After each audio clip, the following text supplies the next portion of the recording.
On this episode of Narcissist Apocalypse, we talk with a survivor named Vienna. And Vienna was married to a triangulating narcissist who was secretly running an elaborate smear campaign against her. It's a story of blame shifting, future faking, noticing patterns, and using the constant threat of suicide to keep you trapped within the relationship.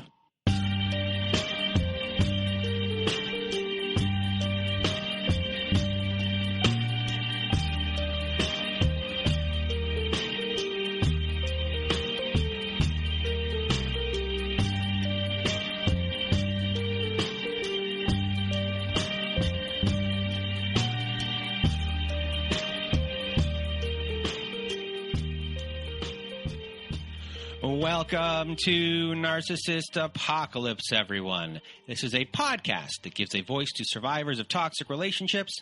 I am Brandon Chadwick, but my friends call me Chad, and thanks for tuning into this episode. So what is a narcissist, you may ask? Well, for the purposes of this podcast, we refer to a narcissist as anyone who has displayed a pattern of behavior that shows a limited capacity to appreciate others' perspectives. It is that simple. And now, before we get to our episode with Vienna, I first want to thank everyone in the Narcissist Apocalypse community for listening to the show and sharing your thoughts by email, Instagram, Twitter, and Facebook.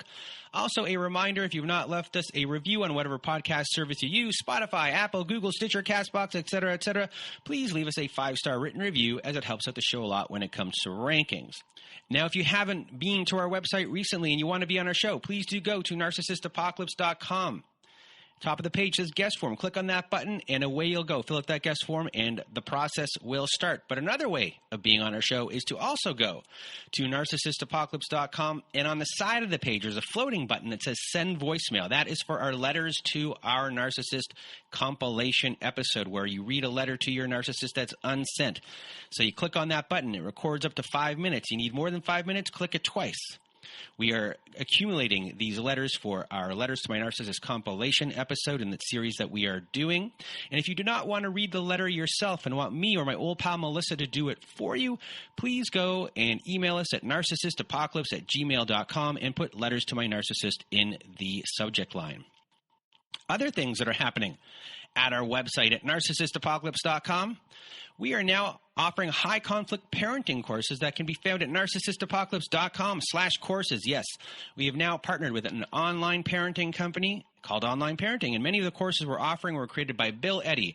And if you've listened to our episode last year with a divorce lawyer named Helen, you'll know that Bill Eddy is an expert in dealing with these individuals in court, and now he's helped create many parenting courses to help you through divorce and to help support your children too. These courses are the most widely recognized courses by family courts across the country. So if you want to support the show and are looking for guidance, please do go to narcissistapocalypse.com/courses. And what else do we got for you here today? Well, this week, it's Christmas week, and you know, not everyone has the place to go for Christmas. So as part of our Patreon this week, we also do support groups, and we're going to do a special support group this week on Thursday between 6 and 11 Eastern time. We might talk about stuff. We just might hang out. I'm going to have dinner. Maybe I'll have some Chinese food. Something along those lines. So I will be there. Other members of the support group will be there. And, you know, when you become a member of our Patreon, you get our support groups, which are usually run on Saturday nights.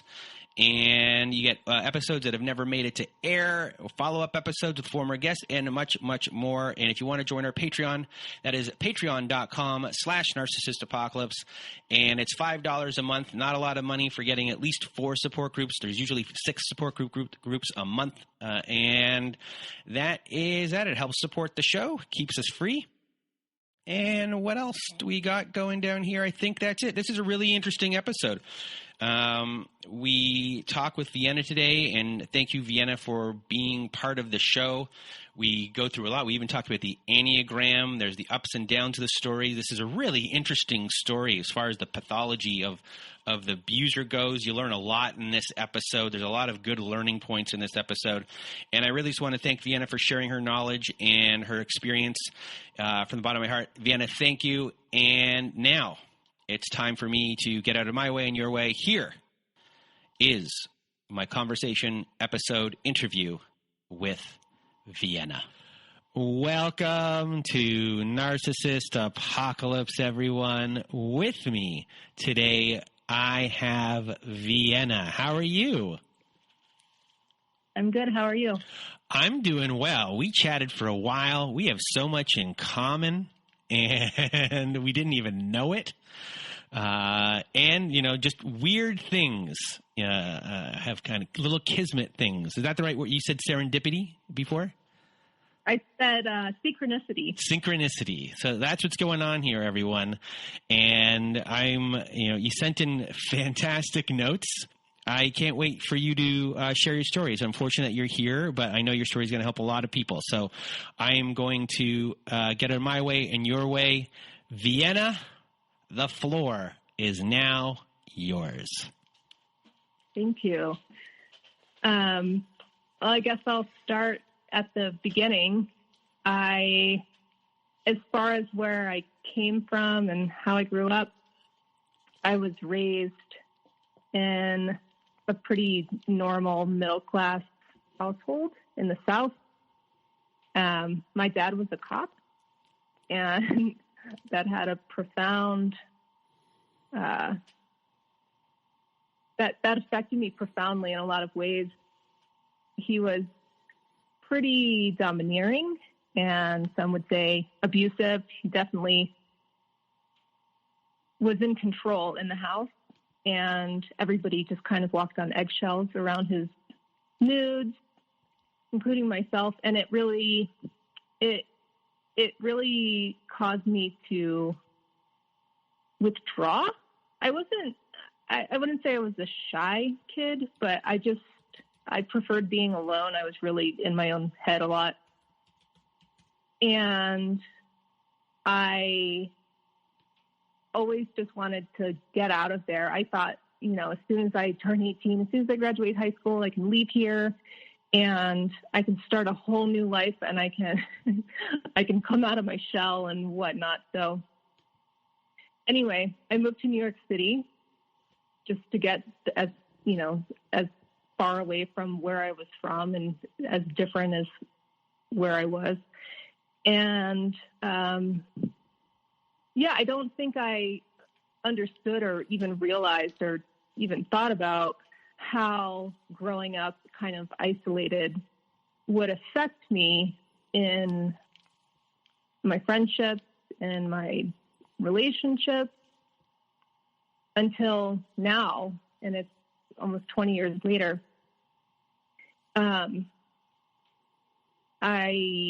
I guess I was kind of always looking for someone to not complete me. That's so cheesy, but more like to merge with. Like I just wanted somebody to understand my weird personality.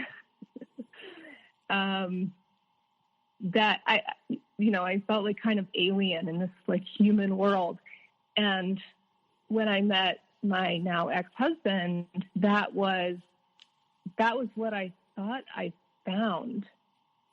And in hindsight, it was not that at all. But anyways, I met him at a bar that I was working at.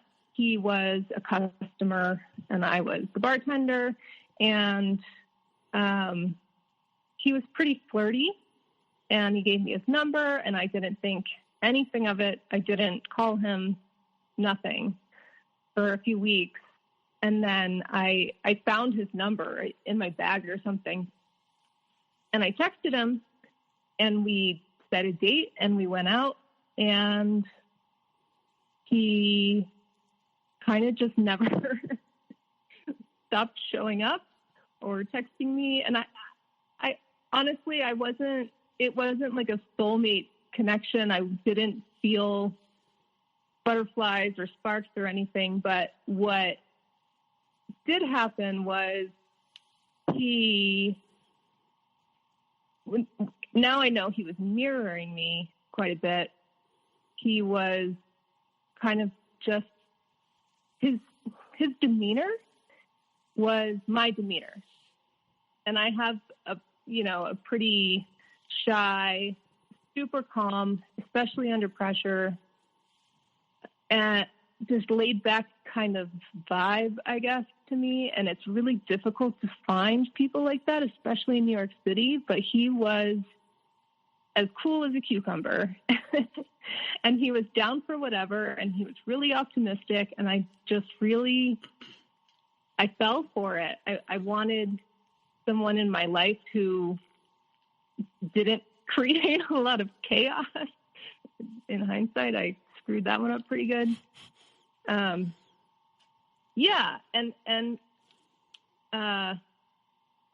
he would always say this thing. He would always say, "I'm easy." I'll remember that till the day I die, probably. "I'm easy. What do you want to do?" "I'm easy." He's anything but easy. So, yeah. When we first met, within a couple weeks, I was telling him how I wanted to go to Barbados. I've traveled a lot. I've been all over. And I had a tendency to kind of just go whenever I felt like it, whenever I could save up enough money to get a plane ticket. And he was like, "Oh, I really want to go to Barbados too. That's crazy." So we ended up, a month or two after we met, going to Barbados.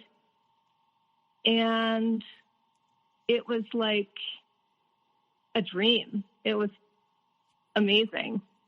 I remember thinking on that trip that we were so similar that it didn't make sense. Like, it was bizarre almost how similar we were, and how we had all of the same hopes and dreams for our future, which we didn't at all. He just said, like, "Yeah, me too," whenever I would say something.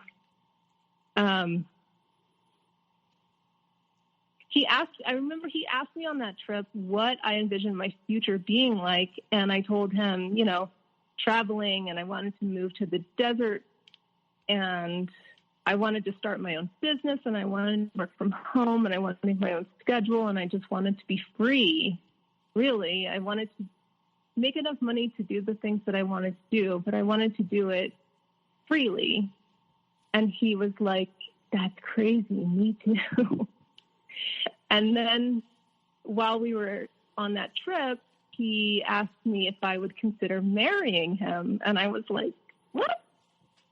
And he was like, "Don't you think it's kind of like meant to be? We're pretty much the same person." And I was like, "Yeah, okay." And so, it wasn't like a drop down to your knee kind of proposal. It was just it was actually my style. It was just kind of casual, and it made perfect sense. And it was all done on future faking. It was completely this fantasy that I had finally met someone who wanted the same things that I wanted for myself, and I could have like a partner to do it with.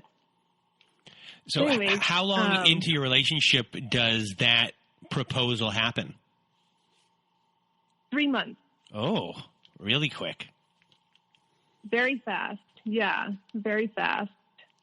I think in hindsight, I was kind of searching for a way out of where I was. And I had this plan to just kind of upend my life and flip everything and start this new segment.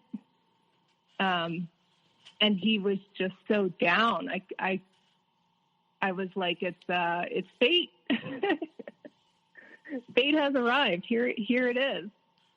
So I said, yeah. And we got married pretty quickly after that too. We were married 9 months after we met, so 6 months after the trip. And what did your friends and family think of him? Did anyone put up a stink saying like they didn't like him secretly, or that this is just too soon? I got a few, okay, this is really unexpected. I had a lot of those conversations. I called one of my close girlfriends, and she said, "Who?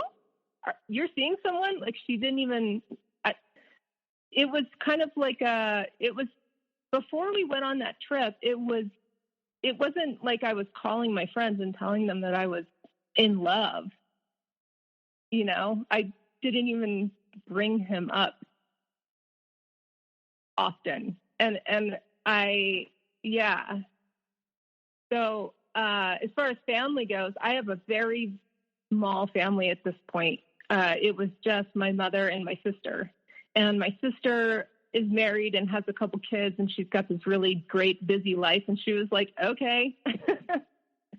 And my mom she was like, oh, that's great. So,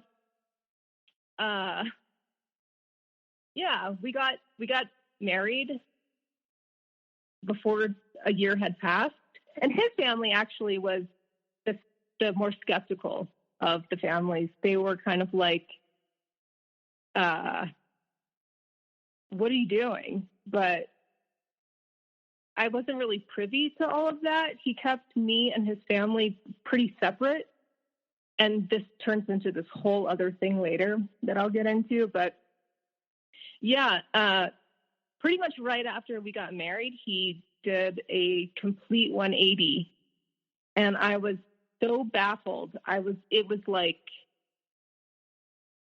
it wasn't reality. I kept explaining it away, and all these ways. He's a couple years younger than me, not a lot, just a couple years. And I would think, well, maybe he just needs to like mature into this. He started getting really jealous. He started telling me that I needed to quit my job, which was where he met me. So it wasn't like he didn't know that that's what I was doing. He started making these little criticisms about what I was wearing to work and why I was wearing it. Like I was trying to get attention from men, when really it was like I worked at a bar that was 100 degrees at midnight because there's so many people. It was so crowded. It was just like I couldn't wear a sweatshirt, So anyway, yeah, he very quickly went from being super cool, super calm, to completely domineering and really anxious. He came across to me as really panicky almost. And this all kind of came to a head on his birthday, where I'm a big birthday person. I love giving people like these big, extravagant birthdays where they feel super special. So I took him to breakfast at his favorite breakfast place. And then there was this show at a museum that he had been wanting to see. So we went to the museum, and I bought him a couple books that he was looking at, while his back was turning, wasn't looking. And I put together a surprise party for him later, where all his friends came, and I reserved a couple booths, and I got a bunch of food delivered, and I paid for all the drinks, and I just kind of like let him be, the celebrity of the day. And I had slept like 2 hours the night before because I had worked till 5 a.m. And I had to be back at work the next morning at 11. So around midnight that night, I just said, like, I can't do it. I can't go any further. I got to go home. And he was like, that's great. You go home. I'll be home in a little bit.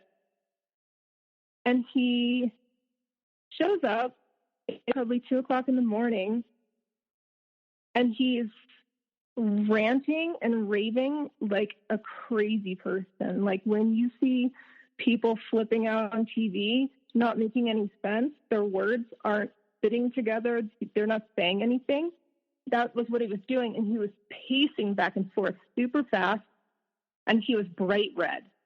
His whole body was different. He looked like he had put on like 20 pounds of muscle on his way from the bar back to the house.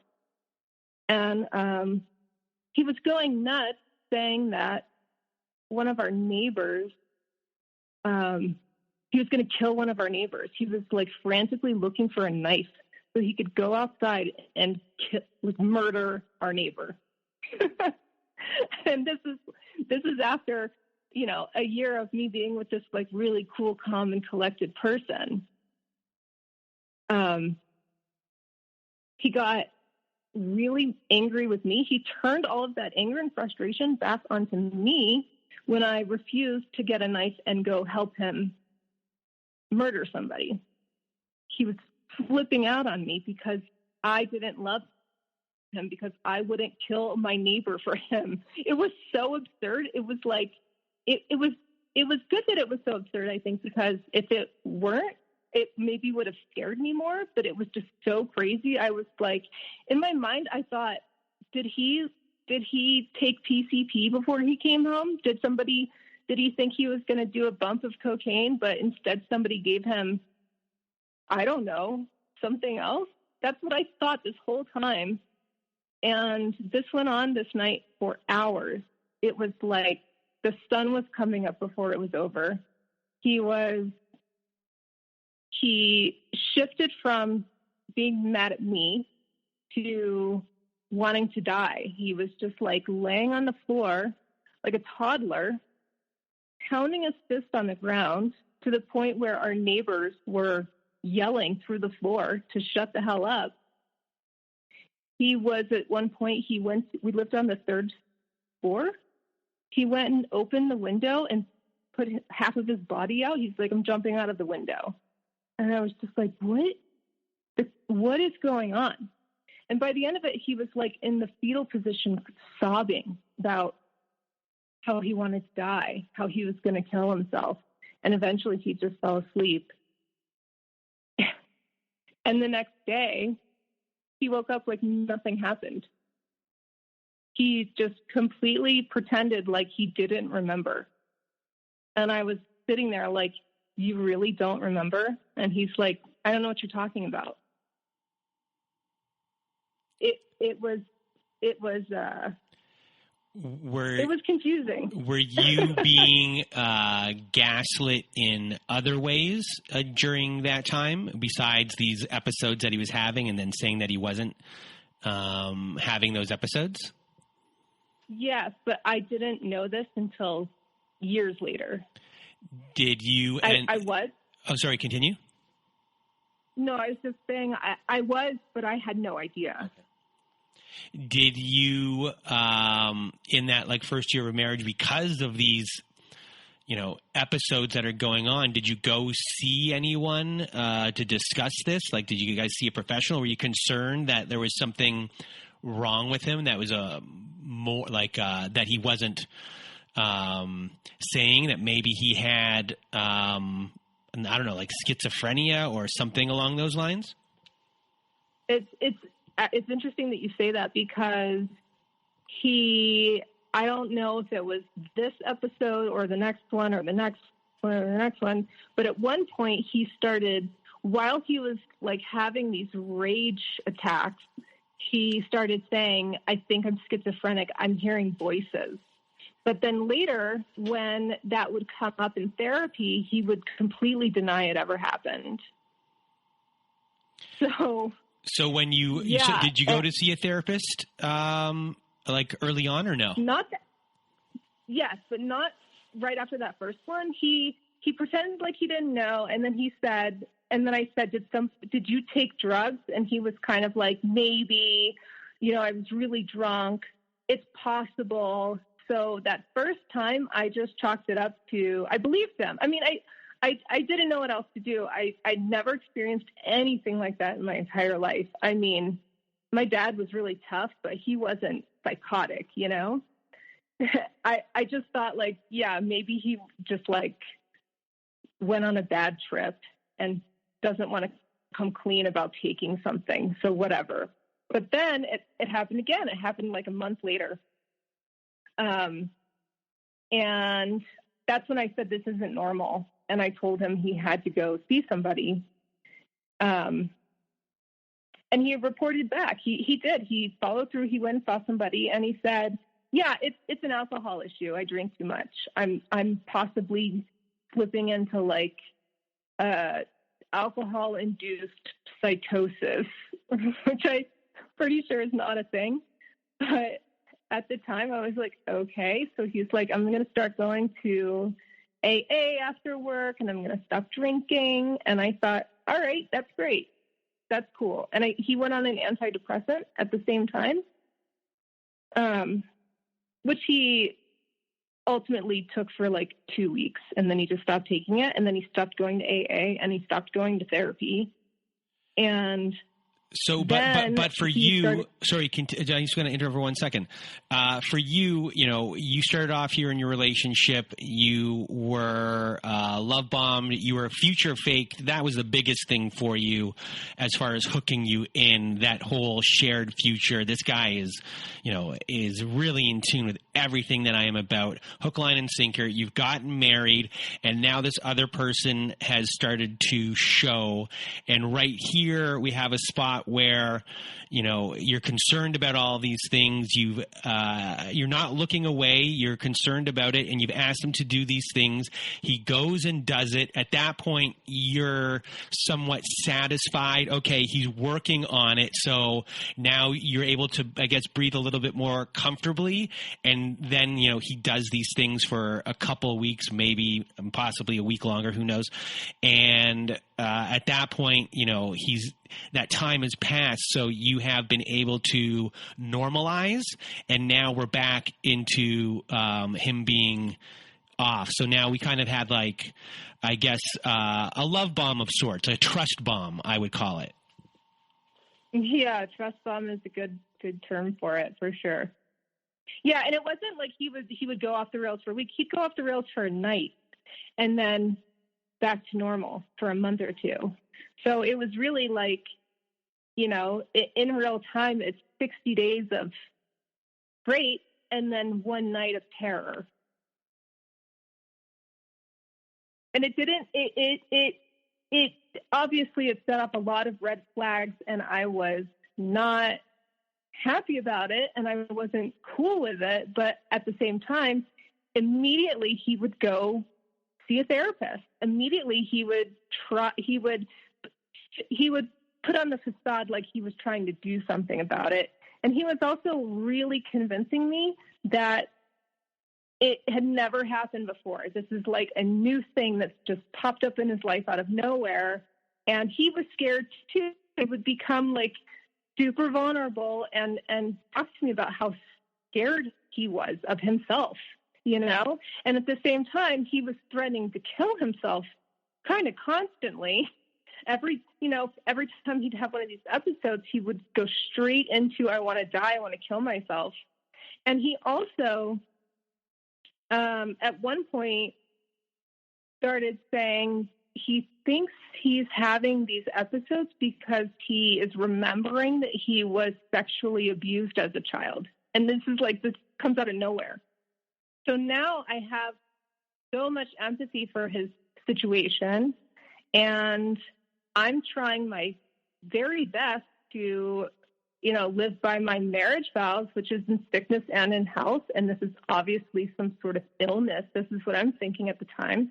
And I wouldn't dare leave him in this sudden mental health crisis. That's what I was thinking. I was really naive, but I was also dutiful to a fault, which is. Did you feel responsible, or did you feel at the time? Did you feel like you were if I break up with him or I leave, and he takes his own life, I'm responsible? Yeah, absolutely. And I was reminded that that's what would happen constantly. Also, it was like every time he thought I was mad at him, every time he had this like perceived notion that he was upsetting me in some way, he would go straight into the I'm going to kill myself thing. And that got to the point where he had gone to like 3 therapists, I think, at a certain point. And I had gone with him to 2, and both times they were like, I'm not going to see you as a couple. This isn't a couples issue. But he kept insisting that this whole thing started when he met me. This whole thing started when we got married. So obviously I had to be responsible for it in some way. And despite every single person telling him that that's not the case, he just wouldn't let it go. So, eventually he did it again, like, I'm only going to therapy if you go with me. You're part of the problem. And I just decided, instead of trying to like get the therapist to see that it's not me, that it's him, whatever, that I'm just going to stay. I'm just going to try to stay. So at least if I go, then he'll stay, then he'll keep going. And pretty quickly, that therapist, too, was like, I'm not seeing you as a couple. You have no reason to be here. This isn't about you. It was during this time that I started noticing a pattern developing, actually, where he was flipping out. He was blaming it on alcohol, or he was blaming it on me, or he was blaming it on the stress of his job, or whatever. And that therapist was kind of like, no, this is your cross to bear. This has nothing to do with anything but you and yourself and your mind. And it seemed like whatever would set him off was so random, but really it was whenever he would think that I was going to be upset by something. Like, he started kind of obsessively, compulsively narrowing in on one topic. Like, we had opposite hours because he had a day job and I worked at night. And he would just kind of harp on this idea that I didn't want to spend time with him because our hours were different. And he would ask me to take nights off work, and I couldn't get that night off of work. And he would internalize it and make it about him and make it about how I didn't want to spend that night with him. So I didn't try to get my night covered or whatever. And when I would point out to him, like, you could take a day off work. Why don't you take a day off work? It would be like, what? No. You have to do it. Or when I pointed out that he slept until 2:00 in the afternoon on Saturdays and Sundays while I was up at 8:00 in the morning alone all day long, we could be spending that time together. And right after that, this is like a real conversation that we had. He woke up one Saturday afternoon at like 1:30 or 2, and he was like anticipating me being smug about how I just pointed this out and then he did it or something. I have no clue. But the anticipation of what he expected me to be like or to say or whatever amped him up to the point of rage straight out of the bed when I'm just sitting in the living room doing nothing. And this was the first time he flipped out on me when it wasn't late at night, when he hadn't been drinking. So now it's obvious that it's not an alcohol problem because it's the middle of the afternoon. And this was like just a few months after we got married, maybe 6 months after we got married. He physically assaulted me in the middle of the afternoon for the first time. And it was so fast and so it was just out of nowhere. I was on like Photoshop. I don't remember what I was doing, but I remember being on the computer and he came up and I was sitting at the kitchen table, which was between a wall and the table, and he just pushed the table into me. So he trapped me between the wall with the table, super hard. I had to wiggle out, and while I'm wiggling out, he's taking all the chairs and throwing them across the apartment. We lived in a railroad apartment, so it's this long kind of hallway. He's just launching the chairs and breaking the chairs. And I wiggle out and I try to like squeeze past him because without thinking about it, I'm like, this is dangerous. I need to get out of here as fast as possible. So I go to grab my bag because I actually have to go to work. And he grabs me by my shoulders and he pushes me against the wall. And then he opens the front door to our apartment. While it's still locked, he pulled it so hard that he opened it while it was deadbolted. And he shoved me out of it and I fell down the stairs. And my heart is like pounding and I have no time to process. I'm like, I'm running to work. I'm going to be late for work. And I get to work and I have a complete meltdown and I have to leave because it's starting to like hit me what just happened. And this whole time he's texting me like, I'm going to kill myself. I can't believe I just did that. You need to call 911 to come here. Otherwise, by the time you get home, I'll be dead. So again, it's something that I have to do. It's my fault that he's in this situation. So I guess you could say that was a pretty big turning point. But yeah, I didn't go home. I stayed at a friend's house for a couple nights. And he, agreed to go to therapy. He got an Airbnb for a week. And I didn't ask him to. He was just kind of like, I know that I really screwed up this time. I want you to feel safe in our house. I don't want you to feel afraid of me. I'm going to give you this space. And this becomes another theme going forward where he does something to hurt me. And then he plays this like hero all of a sudden where he's like, I really just want you to feel comfortable. So I'm going to go. And in hindsight, I think that he was actually assaulting me to give him an excuse to leave the house for a week or to give him an excuse to go get a hotel room and do whatever he wants, which is not like he couldn't do that anyways, but it was like this weird backwards motion where he was doing just these really god-awful things to excuse these other awful things. That's really interesting.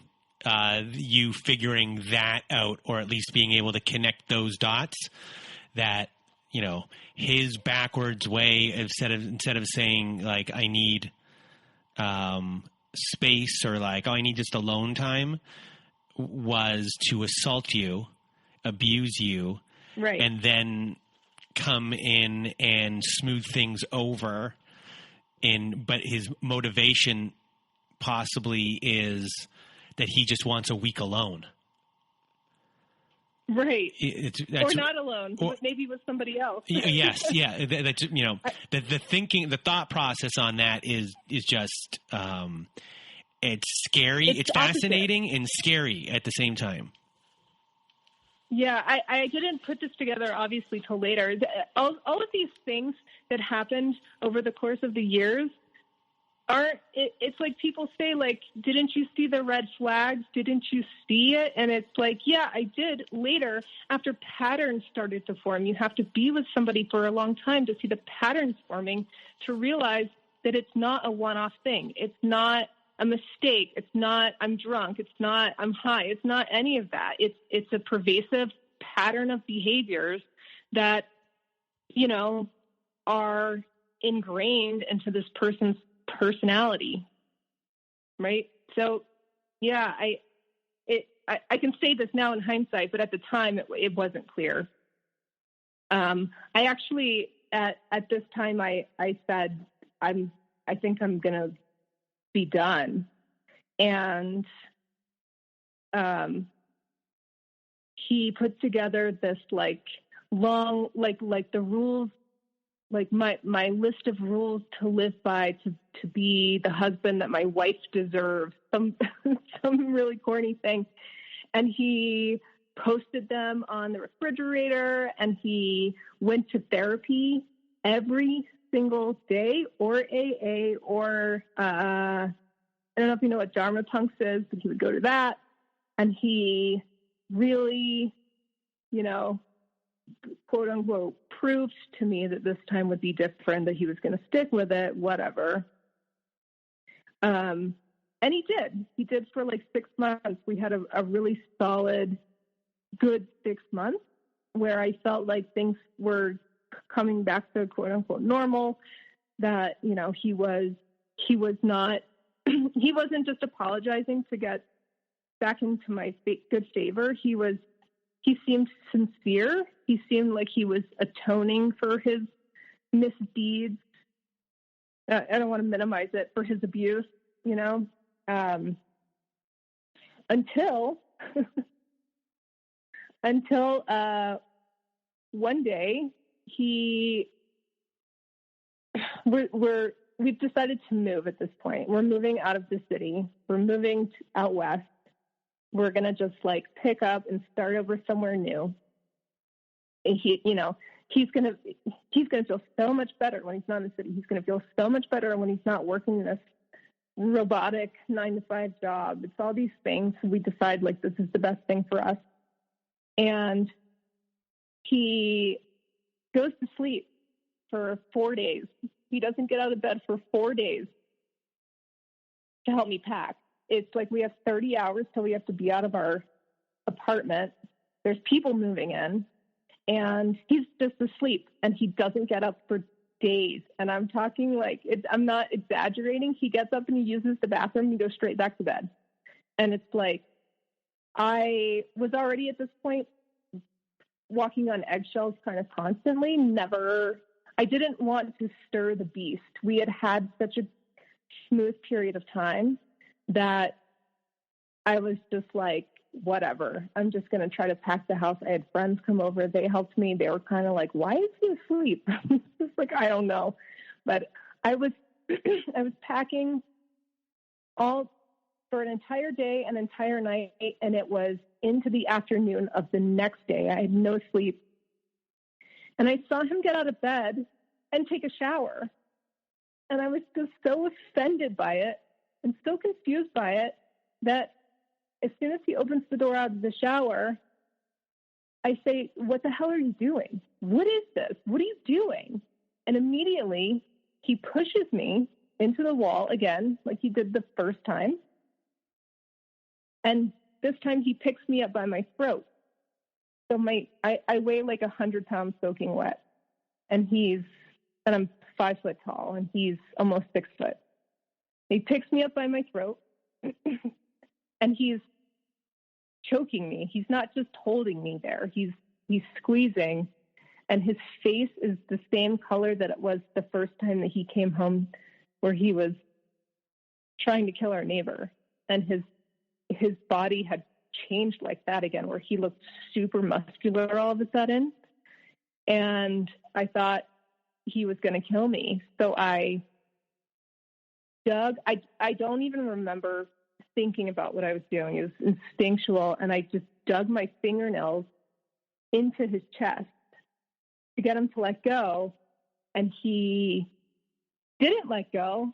Well, he did eventually, but first he flung me by my neck into the other room, kind of like a body slam. And I ended up hitting my ankle on the corner of a dresser.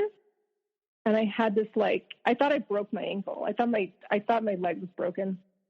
It was so painful. And then he just went back to bed. And that was the beginning of moving to the middle of nowhere with this person. I was just like, and it was right before we needed to go. There was no time I didn't know what to do. I couldn't stay there. There were people moving in. We were also driving cross country. So then it was, going to be 30 hours in the car right after this happened. It was, his timing was always so, his timing was, it became clear that he was doing things at certain times for certain reasons, and it wasn't random. And another pattern that I was figuring out right around this time was that his lashing out at me would occur right before we would see his parents, or his parents would come to visit. And we were stopping at his parents' house on the way to where we were moving. And I don't know. At the time, I thought, like, okay, his parents are the trigger. He's got some, like, repressed thing going on with them. And whenever he thinks about seeing them, I don't know, like, it's like not conscious or whatever. But anyways, this time where he body slammed me, our neighbors called the police. So the police come, and they ended up giving him the option of going to jail or going to the psychiatric hospital. So he chose the hospital, obviously. And what I didn't know was he was texting his dad this whole time. He threw me across the room. I leave the house. The neighbors call the police. The police show up. And this whole time in between, he's texting his dad saying that I just flipped out on him for no reason whatsoever. And I called the police on him, and I'm trying to get him thrown in jail for false domestic violence charges. So this is his story to his dad, and his dad's like, I'll be right there. So his dad gets on a plane that afternoon, and he's in New York a couple hours later, and he's called the hospital that he was taken to and put me on a no contact list. So I'm trying to call around to figure out where he's been taken, and I can't get any information because his dad has made it so I can't get through to him. And his dad basically tells him, like, we'll pay for your divorce. This can't keep going on, because what I find out later is that he has been spending the better part of this entire year that we've been married telling his parents that I'm abusing him, that I'm physically abusing him, and that I've emotionally traumatized him in some way. And that's how he's explaining his stints in therapy and him going on and off medication. He's flipping our roles, and he's garnering support and sympathy from his family, but in a way that demonizes me when it's the complete opposite. And I have no idea about this. I have no clue. So every time I see his family, they're treating me like they've got this, like, side eye with me constantly, and I pick up on it right away, but I don't realize why, I think it's because he was sharing with them his struggles and what he was going through, and they were kind of interpreting it as, well, this all started when you met her, so she's part of the problem, which that was going on. But at the same time, he was telling them that I was calling the police on him and getting him falsely arrested, and we were going to get kicked out of our apartment because of all of the rage attacks that I was performing when it was the other way, So, on our way across country, right before we get to his parents' house, I tell him, I'm leaving you here. You can't come with me. It's too much. Especially after, his dad had just come there, and I was, like, just totally confused by the whole situation. And I felt like he wasn't being straight with me, and nobody was being straight with me. And I was just like, this is it. You're staying here. I'm sorry. You have to like explain to me why all of this is happening, or you have to stay behind. Just, I have one question before we continue, just so everyone can get, just so we can all understand a little bit more. So his dad came, you were on a list, you can't go see him. His dad has flown home. He gets out of the psych ward, and you two. Yeah, like hours later. Okay, and you two make up of some way, or you're content to get him in the car and then leave him there. Well, what happens is he actually is texting me the whole time he's with his dad saying, my dad just showed up here. I begged him not to come. He's trying to get me to divorce you. So he's triangulating the three of us. Okay. But so he's put me in this position now where all of a sudden I'm moving cross country with my husband, and 3 hours later, his dad is making him divorce me, like he has no agency or something. And it triggered this like fight instinct in me. Like this was my family. You can't take my family from me. Like, how dare his dad try to take my family from me, you know? And he was expertly triangulating us. And, you know, meanwhile, he's telling his dad that I'm this awful, abusive wife who's has it out for him. I'm going to tell everybody he's a wife beater when he's done nothing. And, you know, meanwhile, I think a lot of people know when you're in an abusive situation, especially a newly abusive situation, you don't go running and telling people that you're being beat up by your husband. It's really embarrassing. It's really not something that you share. So, yeah, so it's like there's this trio dynamic happening now where it's him and his parents against me and him and me against his parents, but nobody's against him. We spend a couple of days at his parents' house. This is Christmas time. And he proposed this idea that if he could come with me, if we could just make this work, if we could make this right, that he would, as soon as we got to where we were going, he would enter into a batterers anonymous. I don't know if that's what it's called, but it's like a group for batterers. It's where like court sends you if you get accused of domestic violence or whatever. So,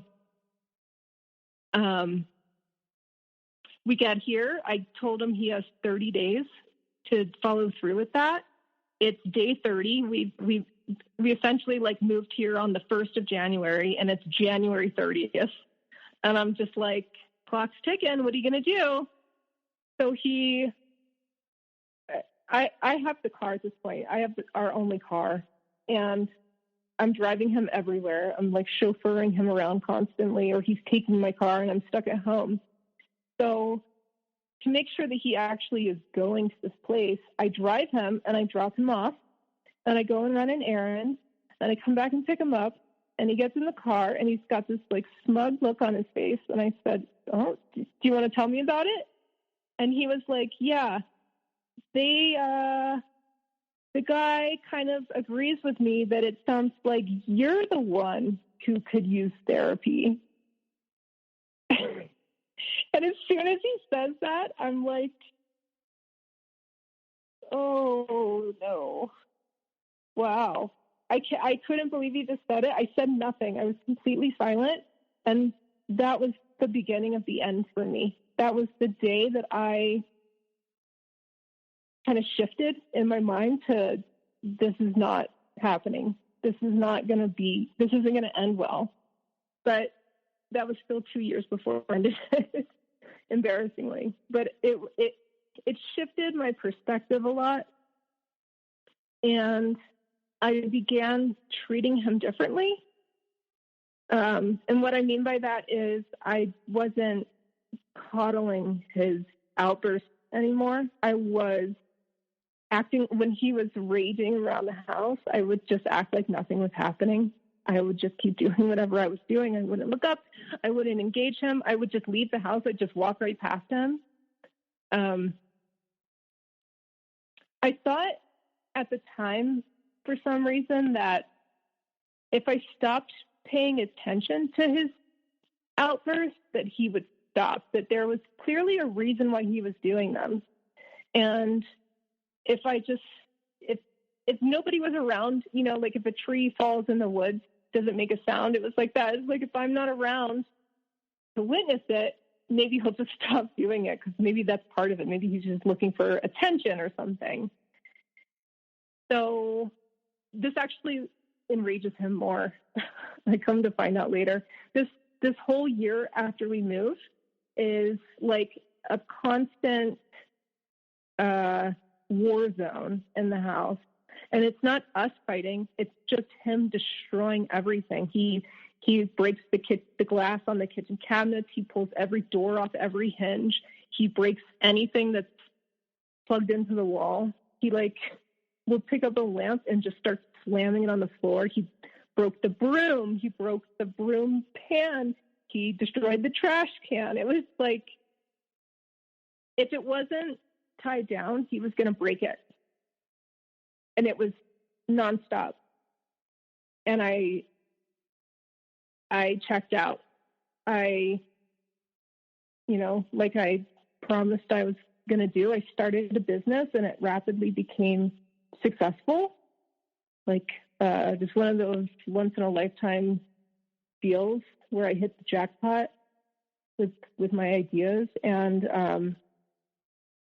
I just threw myself into my work. I was in denial. I was in denial, and I was also, I think I went into self-preservation mode, where I just thought, let me make enough money.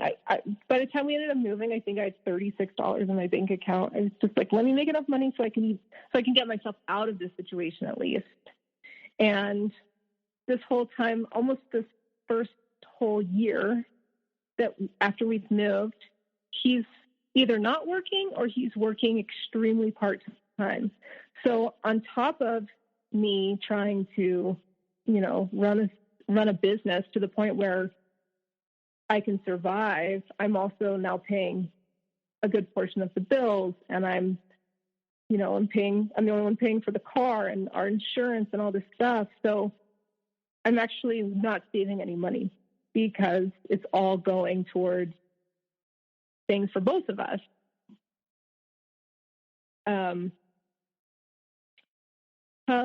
Next Christmas time, so a year's passed since I decided that he could come with me.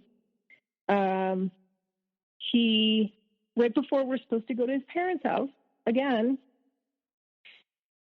starts, he's flipping out kind of on a weekly basis, but he goes really off the rails.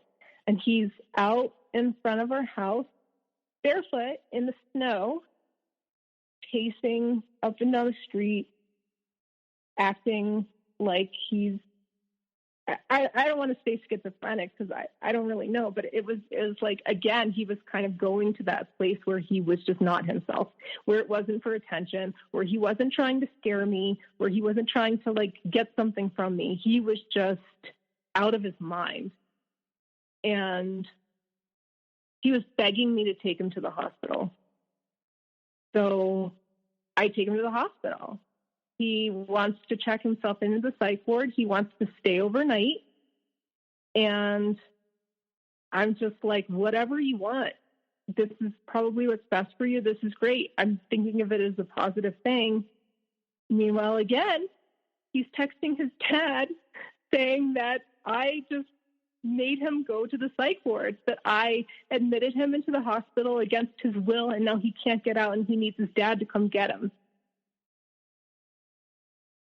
So his dad shows up, and I'm like, what are you doing? What are you doing here? And he's like, I'm breaking him out. I'm taking him home. And within 2 hours, me finding out that his dad's here, he's on an airplane back to where he grew up. And it makes no sense to me, because I don't know that he's, again, texted his dad to come and get him after he's the one who put himself there in the first place. That was a really awkward Christmas. His parents actually made him go see a psychiatrist back where he grew up. And he got a few different tentative diagnoses, whatever you can get after seeing somebody for an hour. And they had decided, the doctor he saw suggested that he go on an antipsychotic drug, which made him really hazy and sleepy and kind of just like out of it. So to adapt to it, everybody decided it would be best. Everybody, I mean by like his parents and him, that he stayed at his parents' house for like a month. And I was cool with it. I was like, that's great. I need the space. I need the time. I need to figure this thing out. So he calls me about 2 weeks in and is like, you got to get me out of here. I want to be with you. I want to be home with you. This isn't where I live. This isn't my family. This isn't, you're my family. You're the love of my life. Blah, blah, blah, blah, blah, blah, blah. So I fly to where he is, and we rent a U-Haul, and we drive back home. And as soon as we get back, he's being overly critical again. He's threatening to kill himself again. It's like nothing ever happened. He goes off of the drug that he was on, which is fine. I don't, I wasn't advocating for him to be drugged in any way, but what he did do while he was away was enter into a program, like an outpatient program for, just people having trouble, adults who are having trouble kind of living their lives. And they had transferred him to the place here that did the same thing. And once again, I was really optimistic. I was really like, okay, he's committed to this. He's gonna like put in the effort. We're really gonna get to the bottom of this. And it was right then that I caught him on the phone with his mom, and she was on speakerphone. And we were having like a fine day. Nothing was off. Nothing was weird. Everything was kind of calm in the house. It was sunny. It was nice. And I hear him in the other room, and he's sobbing in the phone. He's having like I'm crying and I need my mommy moment. And I hear his mom say, well, what are we going to do, honey? She's been abusing you for years. You have got to get out of this situation. She's going to end up killing you. Something like that. And I'm on the other side of the wall, like melting onto the floor. Just, it all made sense in that moment. What had been happening over the course of the past few years. I had my suspicions that he was lying to them about me, that there was something really off between me and his parents and him in this triangle. And I just walked in the room. I didn't even wait for the conversation to be over. I just walked in the room and I just stood there and I just sat there and I made him keep the conversation going while I was standing there. So I just kind of calmly said, when I got off the phone, like, what's this about? What was that, And he came clean. He told me everything. He didn't hold back. He didn't try to lie. He was like, I just got so far into the lie after the first time I ended up in the hospital. I just couldn't stop the lie. So for a year and a half, he was in constant contact with them, kind of living in this alternate reality where I was abusing him, when really it was the opposite. And what's really interesting is we were supposed to go see his parents like a week from then, or even a few days maybe from then. We were all meeting kind of in the middle in a vacation spot that they had. So I told him, obviously I wasn't going. Like, what an awkward situation. I finally figured out why they don't like me, why they treat me really off, why they keep coming and trying to like get him to get away from me, while they keep offering to pay for him to get a divorce from me. Like, none of this made sense until this moment. And I was just like, yeah, right. I'm not going. That's not happening. No way. That sounds like a really awful time, especially for a vacation. That's just not happening.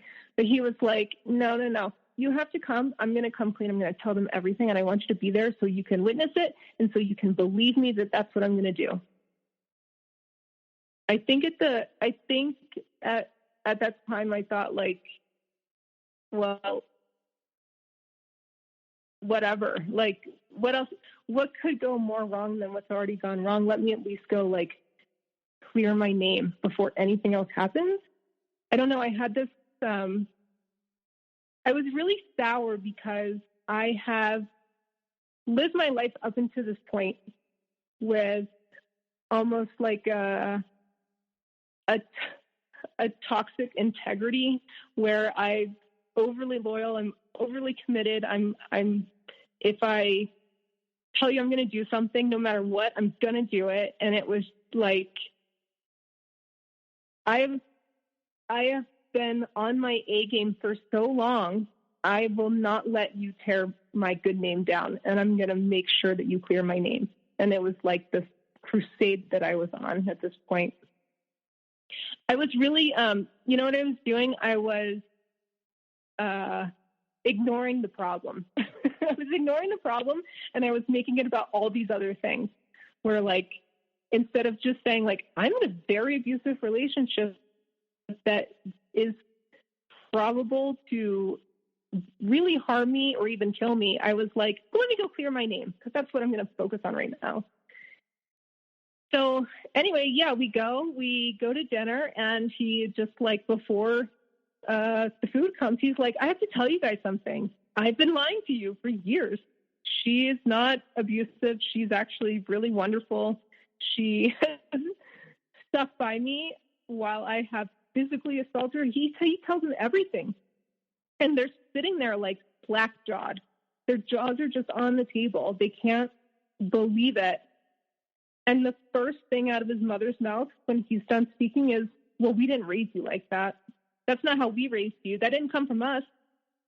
And I was like, oh my God, that's where it comes from. It was like, oh, okay. That's where it comes from. She's immediately not understanding and not listening to him. And she's just shifting the blame. She's trying to figure out who can she blame, because it's not her fault. It's not his fault. And it was like this. It was an alternate universe that I had entered into, where I was seeing what he was doing through these other people who were connected to him, who everybody was against me, but nobody had a reason to be against me. It was just like, it was mind-blowing. It was shocking. It was so clear all of a sudden. And I remember them asking me questions, but it was like the Charlie Brown teacher, like the wah, wah, wah, wah. I was so spellbound by the whole situation. I have no clue what was said. I have no clue what I said. I don't even know if I spoke. But they ended up leaving the next day. I think we were all supposed to stay there together for a few days, and they just left. And they didn't believe him, it turns out. I don't know. I don't know if after all of this went down, if he called them the next day and said, like, yeah, I don't know what was holding a knife to him underneath the table, if he didn't say that to them. I have no clue. But for some reason, it ends up that they don't even believe him, that they still think it's me, that they think that this was all part of it somehow. I would love to know what was said, because it's like a study into the mind of just, it's an expert triangulator, I guess, is what you could say. I still, even though I think that I've just been vindicated, I'm actually not at all, but I think that I have been. So we come back home and things are like normal. And when I say normal, I mean like he's not like choking me, but he's still breaking everything in the house. But he's also committed to going to this outpatient thing, and he's going like 4 days a week. And my business is doing really well, and I'm working a lot. I'm working like 120 hours plus a week. I'm not sleeping multiple nights a week. I can't keep up with the demand, but I also, my studio, my work studio was in our house, and I knew that I needed help, but I couldn't bring somebody into that environment. So I discuss it with him. I say, like, you know, I just think that it would be better if I get a studio outside of the house. And I think that it triggered something in him. I think it put him on this path of like, you don't love me. You don't want to be with me. You want to be away from me. You never want to be with me. You hate me. You think I'm a monster. You think I'm a psychopath. It's just constant. You think. I had no opinions of my own. I had no personality of my own. He was telling me constantly what I thought, what I believed. And, I ended up getting the studio outside of the house. And as soon as I did that, it was like he felt abandoned by me, I think. And he started cheating, and I didn't care. I was like, I don't care. I would rather him do that and be gone and be nice to me at this point than be faithful, because I was so checked out. And I wanted things to end. I just didn't know how to do it. And I thought, well, maybe if I catch him cheating, that'll be a really easy way out. That'll be clear cut and something that he couldn't wiggle his way back from. I have one question. Yeah. When it comes to him, you know, constantly going to these programs and going to a therapist and everything like that, in your opinion, because we're just talking about our opinion right now, does, in a way, do you feel that he's going just to say that he is going, and that the stories he tells there might not be true, or it's just at least his versions of everything, and that maybe makes him feel great that he's going and doing the work, even though he's not actually doing the work, because now he can come home and say that he's doing the work. So he like feels good in both ways, or at least he can put that on you in one way, but also in some sort of kernel of truth within himself, he can actually say, I'm doing the work. Like, I'm actually doing this like I'm supposed to, and trick himself. That is a really good question, a really interesting question, and it's one that I thought about every day for probably a year, just like, and researched intensely for a year, just like, why would he do that?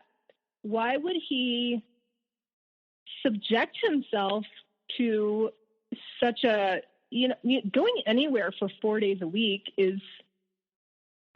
It sucks, it's like you got to go to a job 4 or 5 days a week. That sucks. You don't want to have a schedule like that. Especially when you're going and people are telling you, oh, there's something wrong with you, or like you need to change things about yourself. So I tend to think that he was doing that. He was going to feed that kernel of truth that he was trying, and that if he was trying, that whatever problems were arising were my fault. It was like a way to blame me. And it was also he would use it against me a lot. He would say, well, I'm getting help and you're the one that's not in therapy and you're so screwed up now because of our relationship. He would literally say, you need to go to therapy because I've caused you to have PTSD. So you need to go deal with that now. And like do it in this way where it was my fault still. And he was lying to his therapist.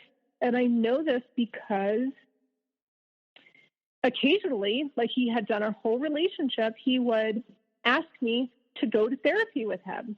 And he would frame it to me like, oh, my counselor would like for you to sit in on a session so we can kind of go over like what skills I've learned or like how we can translate these things into our everyday lives.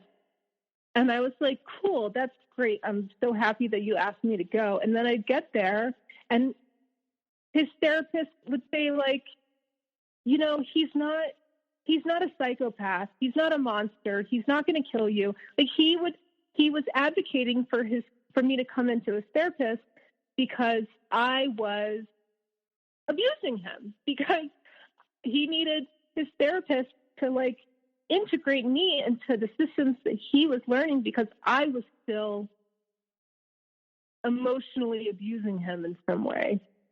It was total insanity.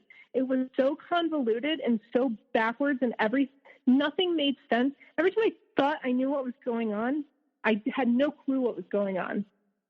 And I also think that he didn't go a lot. I think he said that he was going quite a bit and didn't go. And yeah, I mean, this is the question of my lifetime. I have no clue. I have no idea. Being in therapy and playing that like sick person or victim, like playing the sick victim card was what he knew. It was how he was raised. And it was more comfortable than admitting that, you know, things were that he was responsible for the things that he was doing. This way he could say like, I'm not well. Here's the proof. But, yeah, he stopped going. As soon as we split up, he stopped going. So he obviously didn't care to speak. And you know what else he was doing? He was like bringing home the things that he would learn in therapy, and then he was using them against me whenever he would get upset. He would say like, he would use psychological terminology to explain why he was right and I was wrong, or why what I was doing was wrong and this is the way that I should be doing it. And it was just like, oh my God. I was so exhausted. I was so exhausted by the whole thing. And then he started telling me like the skills that he's learned to calm himself down when he's upset. Maybe I should start doing those because I could really benefit from therapy. And he was going to now be my guru or my teacher in some way to teach me how to deal with his bullshit. That's how it was coming across to me. It was mind-boggling. So how did everything kind of finally end? Or are we even there yet? No, we're there. Yeah, we're there. I got the studio outside of the house, and he started not coming home after work, and he started doing this really weird thing where he would start talking to me about how he found like the girl at the coffee shop really attractive. And I would be like, what the hell are you doing? And it was like, he went from being this like frail, help me, I'm sick, to all of a sudden he had this bravado and this like smugness to him. And he didn't care about the rules of the relationship. Like, if you're not going to come home after work, like give me a text. Those things were just totally out the window all of a sudden. And he was like, you abandoned me. You moved out. I got a studio for my job, which is completely normal. Most people don't work from home. And he was interpreting it as I abandoned him. I left the relationship. And because of that, he could now do whatever he wanted. And I just said, that's not cool. That's not happening. And we were going to, for the first time in 4 years, we were going to go to my sister's for Christmas instead of his family. And it was Christmas Eve, and we were supposed to drive there, and it's not like an hour away. It's a 10-hour drive. It's all day long. We're going to be there on Christmas. Couldn't even go before that. And he just looked at me on Christmas Eve and said, yeah, I'm not going. And I was like, what? He's like, your sister doesn't like me, and I'm just not in the mood to really deal with that vibe. I'm not going. And I was like, how am I going to get there? I can't drive 10 hours myself because I have to stay up all night to finish work. This whole time, the whole 2 years that after we've moved from New York City, I'm working like crazy because he's kind of not. And I'm paying for everything. And now I'm paying rent on a house and at a work studio. And, I'm just like, I have to stay up all night. I can't then drive 10 hours. You are not going to make me miss Christmas with my family for the first time in 4 years. And he was like, get a plane ticket. So I did. I paid $1,500 for a Christmas Day plane ticket. And I left. And as soon as I got there,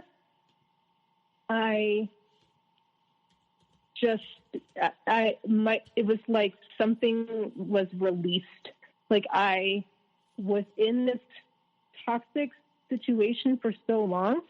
I didn't even realize that my body was so tense and I had been holding so much back. I got there and I just couldn't stop crying. I was like at the dinner table just bawling.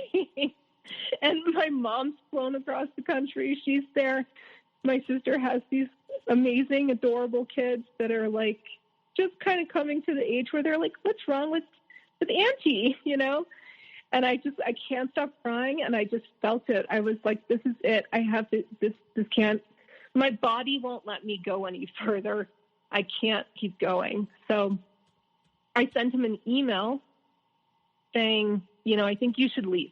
And these are the reasons why. And I end that email with, if you want to stay, if you want to work this out, here are the things that will no longer be okay. And I list out, I set boundaries for the first time since we met. And I said, if you threaten to kill yourself, I'm going to call 911.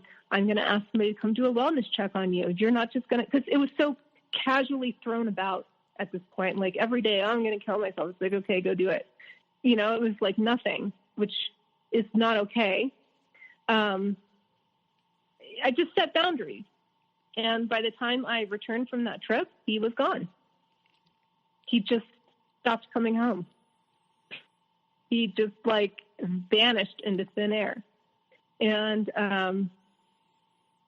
he ended up coming back about a week later, super casually, just like on the couch, chilling with the dog, watching TV like nothing had happened.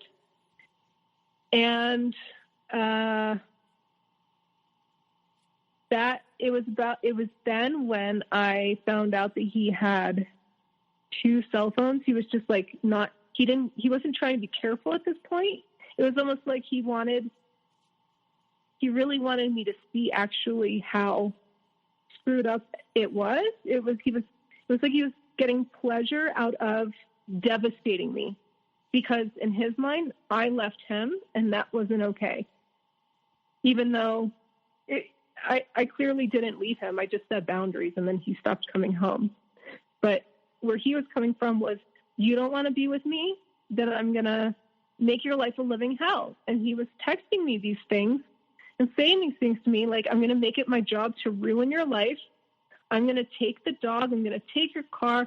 You have no idea the power I have with my dad's attorney's friends. I'm going to bankrupt you, all this stuff. And alongside that, he was like not careful and started texting me from his other phone, which I never knew he had. And that was enough for me. I was good at that point. I didn't I had like no fight left, and I just wanted, I thought that this was my opportunity to leave. I changed the locks on the door, and I didn't see him for 3 weeks. I didn't text him. I sent him a few emails trying to, I don't know, get some closure maybe. And he either didn't respond or he responded cruelly. So I just was like, that's it. I'm done. And it was at this point that I find out I'm pregnant.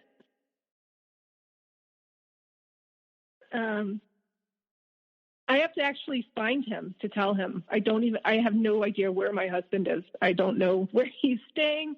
I know nothing. So I end up, I had him blocked on my phone, and I didn't want to unblock him because the last time I texted with him, he was really nasty, and I set that boundary for myself. Like, I didn't want to put myself in the position to be verbally attacked in that way anymore. So I went to his job and I told him, and he was like, we're going to the clinic first thing tomorrow to verify this. He thought I was lying. He thought that I was making up some story to get him to come back because he's so great. And I don't know. It was humiliating to have my husband not even believe me when I'm like, why would I do that? Anyways, we go to the clinic the next morning. The test is positive. He's there with me. He gets the printout. He gets the paper that says, like, congratulations, you're 5 weeks pregnant or whatever.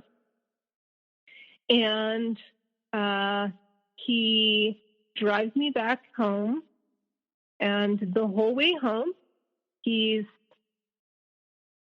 just nonstop. I can't get a word in edgewise saying, so you're going to get an abortion, right? Like, that's what we're deciding. Don't tell me that you're thinking about having this baby. You'd be a terrible mother.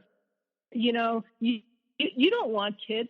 I don't want kids. You want to have a kid by yourself? Go right ahead. You want to be a single mom? That sounds like fun. Just the whole way home.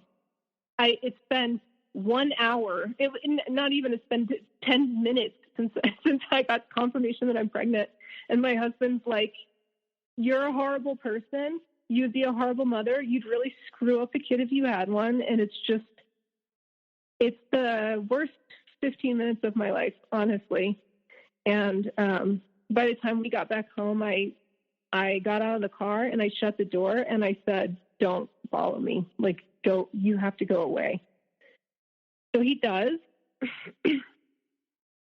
He sends me probably 1,000 text messages in the next couple hours, repeating the same stuff. And he's like begging me to tell him what my decision is.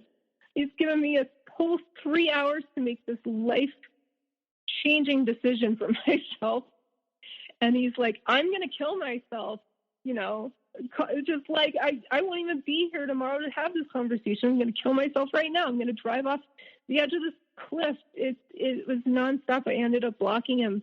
I just was like, I can't. It was so painful, not because it was coming from him, but because of the actual decision that I now had to make, that I knew no matter which decision I chose, it was going to alter my life in some way.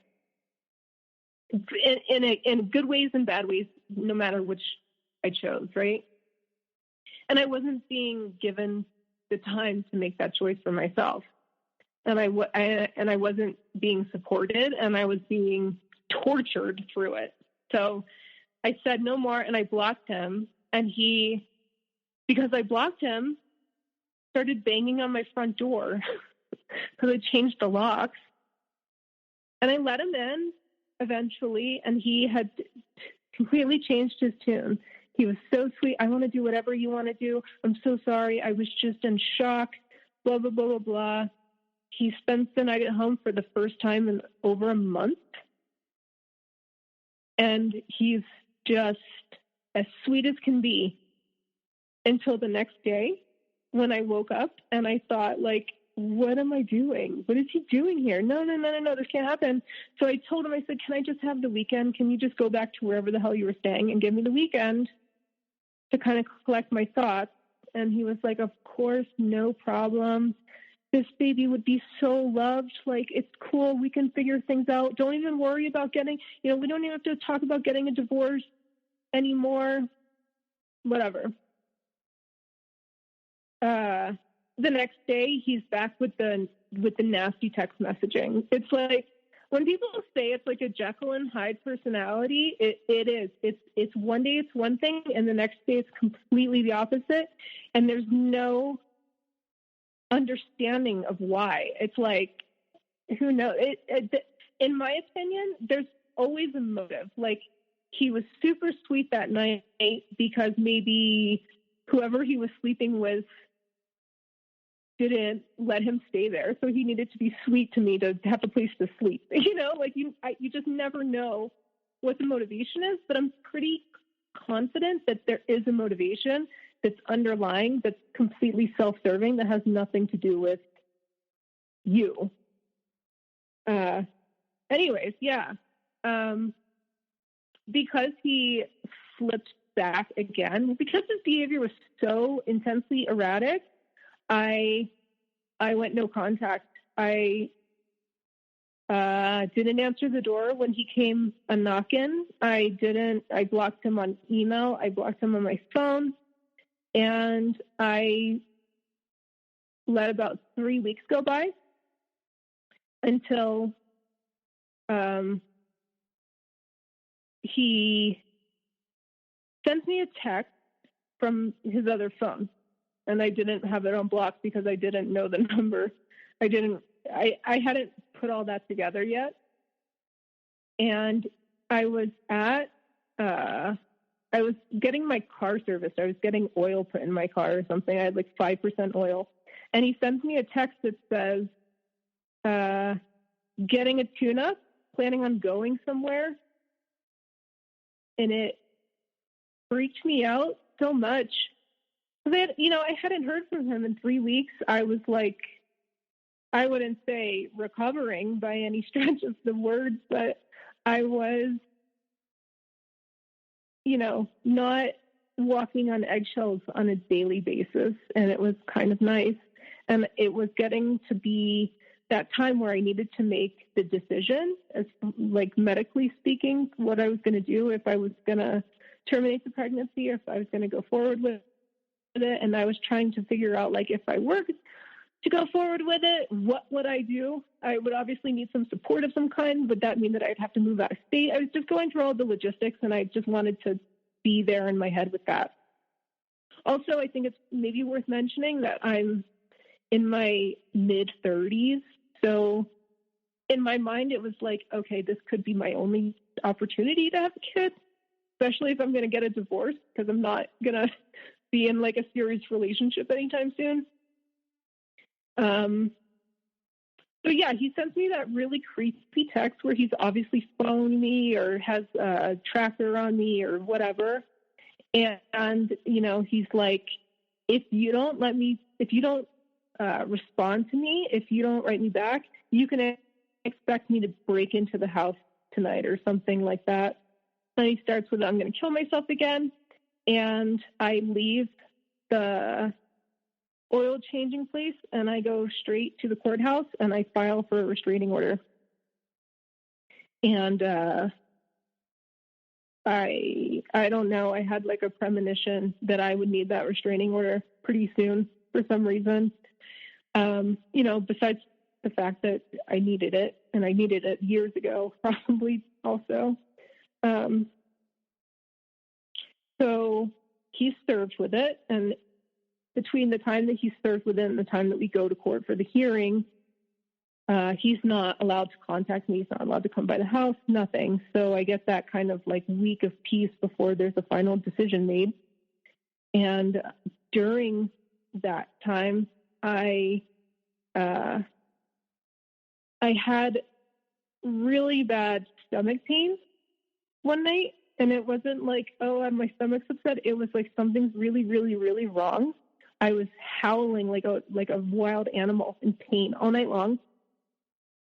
And I was so afraid that he was going to break into the house at any moment. I was like, every night I was just stiff as a board, laying in bed, petrified, waiting for the sun to come up. I was so scared of the dark and just like what could happen in the night. But I was also trying to rest because I knew how important it was. Anyway, I laid in bed just in agonizing pain until the sun comes up. And as soon as the sun comes up, I get out of bed, and it's like, I don't want to get too graphic, but I lost 70% of my blood when I stood up out of bed. I had massive hemorrhaging. I'm kind of like frozen standing there, not understanding really what's happening. I'm also totally deliriously tired, and I'm not even sure if I'm asleep or awake. And I grab my phone and I call 911, and I'm like fading in and out before the ambulance arrives. And I kind of go black after that. I was rushed into emergency surgery, and I was losing blood faster than they could replace it. They ended up, I guess when you go to the hospital as a single woman, and I don't know if this is everywhere, but in my state, they do a domestic violence screening on you, but you don't know that they're doing it. It's like, I don't know what the criteria is, but whatever it is, I was labeled as like very high risk for domestic violence. So because of that, and because of my situation, the doctor really wanted to call somebody because he wasn't sure if I was going to make it. And he didn't call my emergency contact, which was my husband. He ended up going onto my phone and figuring out who my siblings were based on my Facebook page, and then going through my phone and finding my sister's phone number and calling her. And she's in a different state. You know, she has kids, she has a job. She's actually out of town for a job, but she picks up the phone because she sees that it's my area code, but it's not me. And she was there within 8 hours, which was great because I really needed somebody to be there. When I woke up, I was really confused.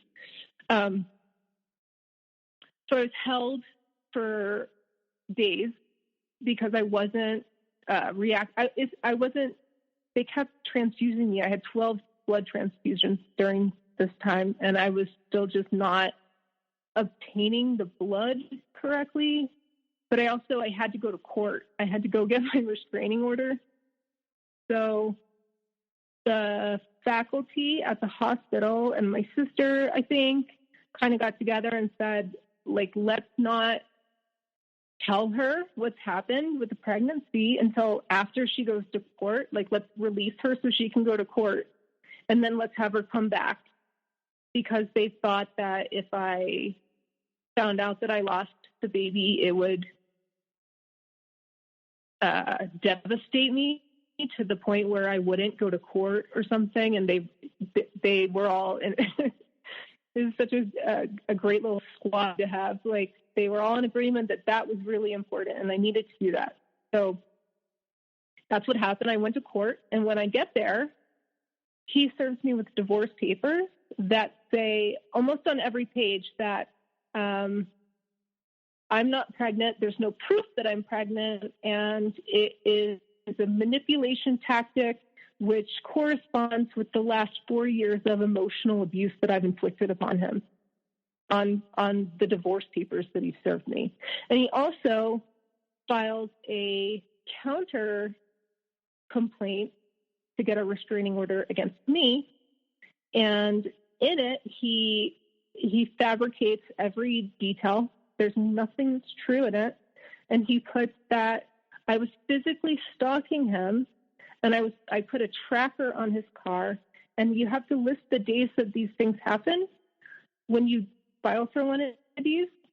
And he lists the dates as the dates that I'm in the ICU, because he has no clue what I've just gone through. He has no idea.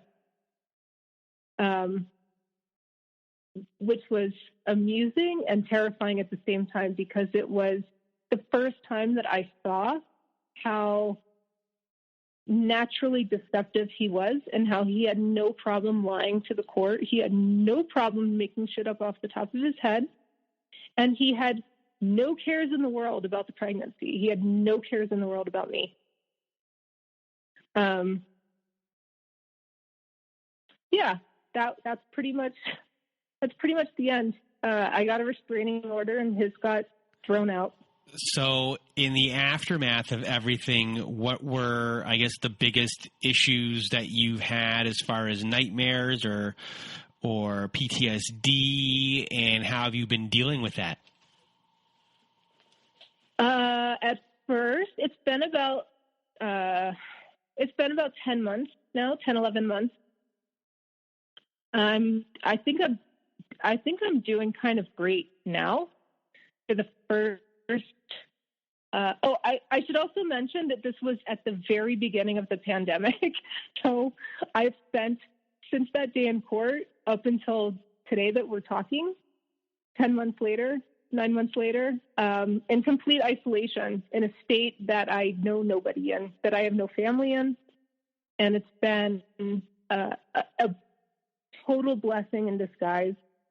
It's given me the time that, I think it takes to really focus in on yourself and to heal. And it's given me a lot of time to really get down to the nitty gritty of what's happened and figure a lot of things out and see things for what they really were. And it was awful for the first few months. I cried every day for hours every day. It wasn't a boohoo here and there. It was like gut-wrenching, blood-curdling sobbing. And I really went to a super dark place because I was like, I knew nothing. I was just living in a completely different universe for the past 4 years. It was like Alice in Wonderland or something. I don't know. It was just mind-blowing when I started to uncover the truth of everything. And I made the decision pretty early on that I had spent the past few years that we were together kind of researching his condition and like what was wrong, if something was wrong. So it wasn't this moment at the end where I was like, what is this? I already knew what was happening. It was, which was great because I made the decision super early that I was going to focus on me for the first time in many years. And what about me put me in that situation, or what about me made that situation okay for so long? And it's been, I feel like a completely different person. I feel, you know what I feel like? This is kind of strange, but I feel like what I remember when I was a kid. Like, I feel very like the truest expression of myself before I was tainted by life. Not just him, but like life in general. So, can you explain that a little more?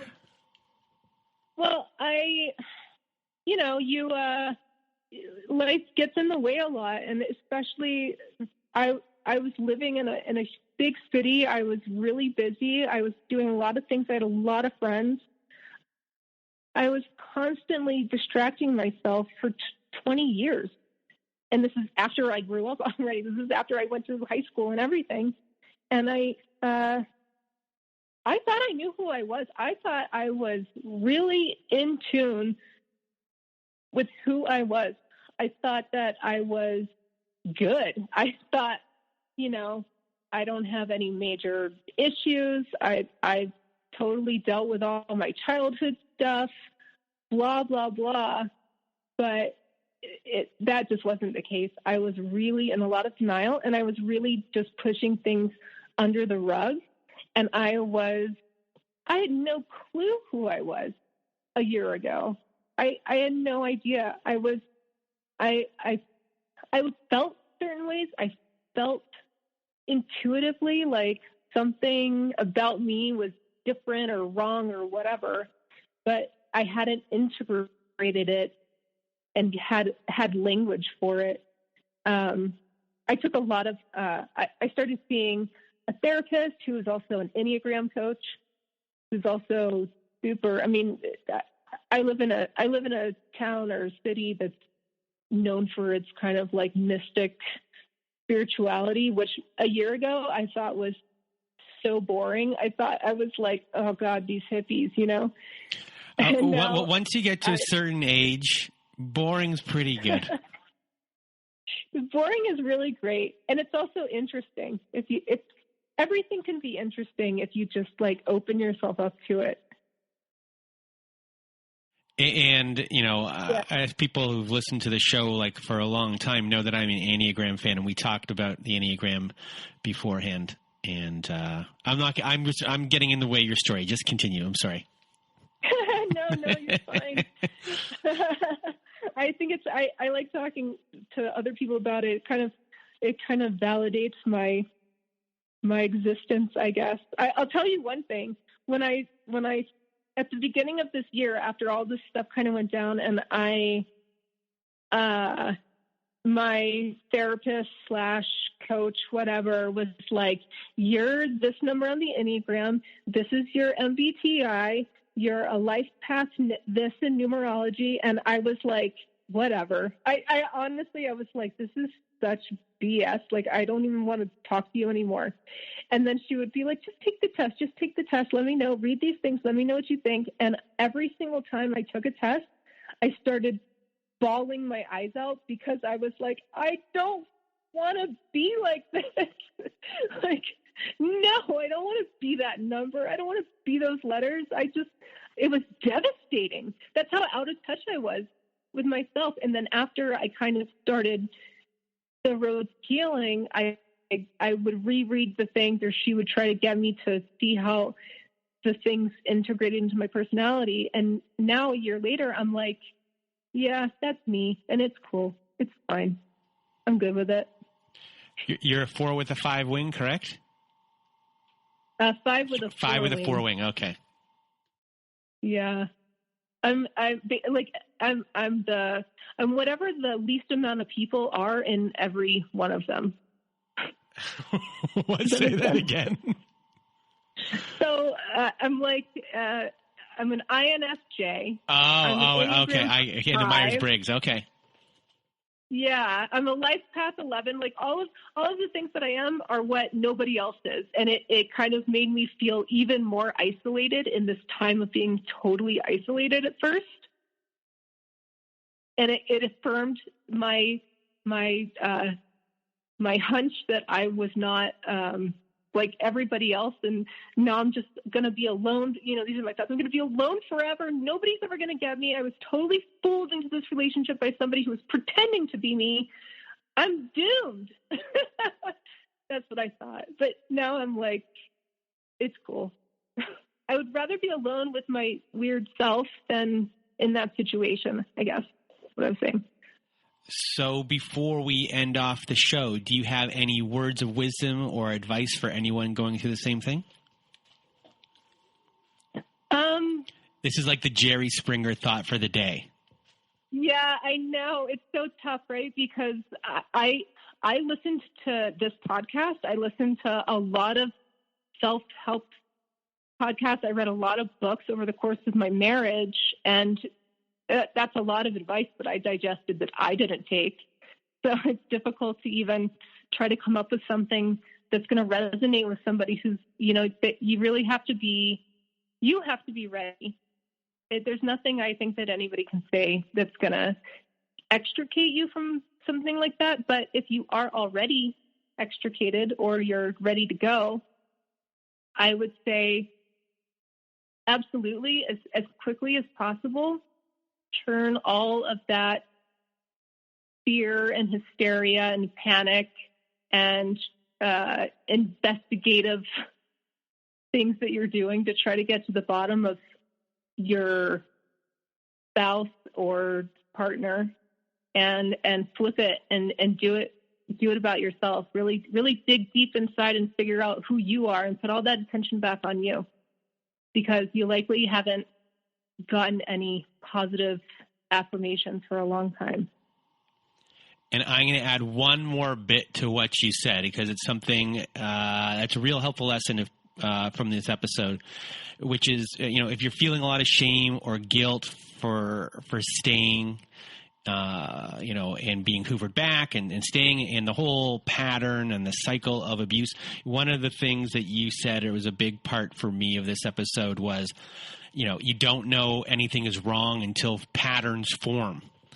And you're going through the motions, and it's until you see those patterns. And it's not, you can take this just as a life lesson, and it's a lesson of this type of abuse, which is you don't realize these things are still happening until one day you're like, oh, this has happened like 4 times before. I see it now. So, you're also being lied to constantly, so you don't know which way is up a lot of the time. Yeah, and so for people who are feeling a lot of shame and guilt for staying, you did nothing wrong. You should. I know my words won't be much, because I know you're still feeling it, but it takes a while in some of these situations, especially if you have zero frame of reference at all for this stuff, to see the patterns. So I hope all of you out there are, taking it easier on yourself on this Monday or whatever day of the week you're listening to it. And I really just want to thank you, Vienna, for being here with me today and sharing your story. And I want to thank you for giving me the platform. Thank you. No problem. And for everyone else out there who is listening still, I hope you have a good night.